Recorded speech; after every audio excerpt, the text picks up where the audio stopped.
Next কলে চলে যাই। কে আছেন এখন লাইনে? আপনার প্রশ্নটি করুন প্লিজ। হ্যালো, আসসালামু আলাইকুম। ওয়ালাইকুম আসসালাম। জি ভাই, আমি একটু ব্যাপারে জানতে চাচ্ছিলাম। বলেন। হ্যালো? হ্যাঁ, শুনছি। বলুন প্লিজ। জি। ব্যাপারটা হচ্ছে যে আমি PSW তে আছি। আর এটা একদমই লাস্ট মোমেন্টে আমার ১.৫ মাসের মতো সময় আছে হাতে। তো জি। ইন দ্য মিন টাইম আমি চেষ্টা করেছি স্পন্সরশিপ জবের বা আদার্স অনেকগুলো চেষ্টা করছি। আমি এটা ম্যানেজ করতে পারি নাই। বাট এখন আমি যেটা দেখেছি যে আমার হাতে একটা অপশন আছে, সেটা হচ্ছে ইনোভেটর ফাউন্ডার ভিসা যেটা। আমার প্রজেক্ট প্ল্যান রেডি আছে। সো যেহেতু এরা ২ মাসের মতো টাইম নেয় এন্ডোর্সমেন্ট বডি থেকে। হুম। এটা হচ্ছে অ্যাপ্লিকেশনটা অ্যাপ্রুভ হওয়ার জন্য বা এন্ডোর্সমেন্ট পাওয়ার জন্য মিনিমাম ২ মাসের মতো লাগে আরকি। তো আমার হাতে আছে ১.৫ মাসের মতো বা ১ মাস থেকে কিছুদিন বেশি আছে আরকি, ১.৫ মাসও পুরাটা না। এক্ষেত্রে আমি যদি অ্যাপ্লিকেশন করি এবং হচ্ছে আ আমার টাইমের মধ্যে পাওয়ার কি কোনো চান্স আছে? যে আচ্ছা, আমি আপনাকে বলি, আমি এটা তো প্রচুর আলহামদুলিল্লাহ করি, প্রতিদিনই করি। আমি কোনো ইয়ে প্রতিদিনই করতে এটা পারি। নিয়ে কাজ করি। শোনেন, 21 ওয়ার্কিং ডেজ লেখা আছে ওদের ওয়েবসাইটে। 21 ওয়ার্কিং ডেজ মানে হচ্ছে অ্যাকচুয়ালি ৪ সপ্তাহ জাস্ট একটু বেশি। ওয়ার্কিং ডেজ এখানে যে Christmas day, boxing day, new year day এগুলো আর কাউন্টে আসবে না।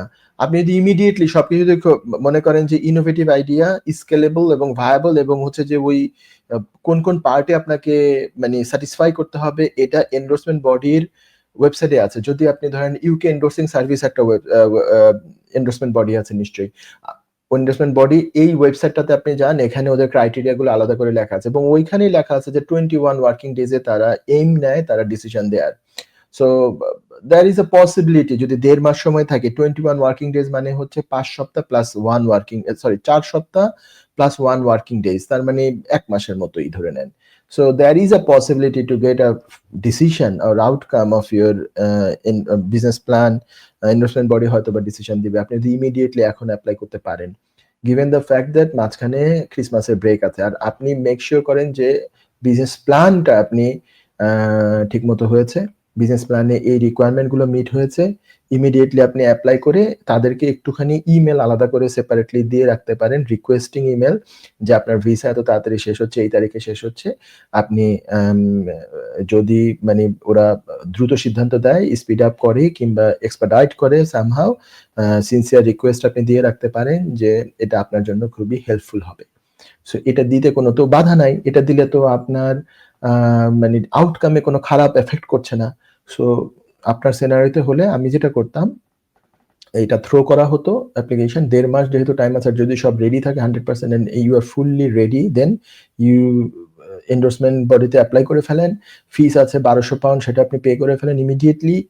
আর হচ্ছে যে সিম্পলি ইমেল দিয়ে আলাদা করে তাদের কাছে ওই আপনার অ্যাপ্লিকেশনের অ্যাকনোলেজমেন্ট একটা রেফারেন্স নাম্বার চলে আসবে শুরুতেই। সেটা দিয়ে রিকোয়েস্ট করেন যে স্পিড আপ মানে দ্রুত দিলে আপনি মানে ইয়ে হবেন, মানে গ্রেটফুল হবেন।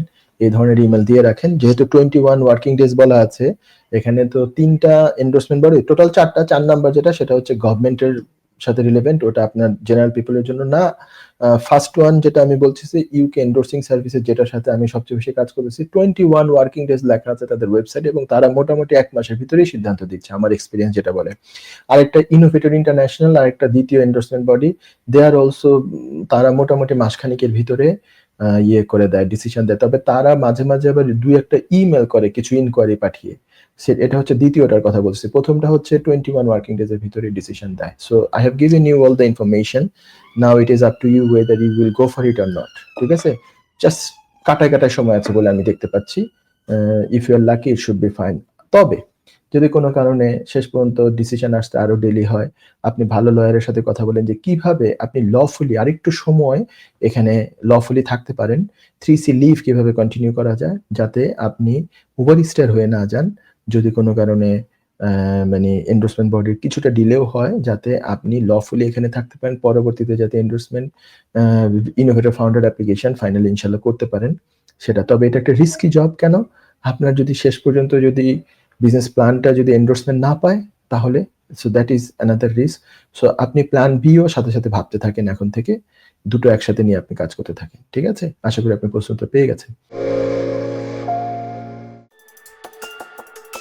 যুক্তরাজ্যের ভিজিটর ভিসা নিয়ে দুশ্চিন্তা? আপনার আত্মীয় বা বন্ধুর ইউকে ভিজিটর ভিসা রিফিউজড হয়েছে? আপনি কি জানেন হোম অফিসের এই সিদ্ধান্তের বিরুদ্ধে জুডিশিয়াল রিভিউ করা যেতে পারে? উইলডেন লিগ্যাল সলিসিটরস নিয়ে এলো ইউকে ভিজিটর ভিসা রিফিউজালের বিরুদ্ধে নো উইন নো ফি বেসিসে জুডিশিয়াল রিভিউ করার ব্যবস্থা। জি, ঠিকই শুনেছেন, নো উইন নো ফি। তার মানে আপনি আমাদের ফি শুধুমাত্র তখনই পে করবেন যখন আমরা আপনার জুডিশিয়াল রিভিউতে সফলতা এনে দিতে পারবো।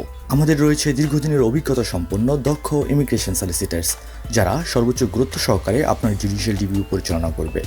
বিস্তারিত তথ্যের জন্য যোগাযোগ করুন 0207 423 9977। Wilden legal solicitors, your trusted law firm.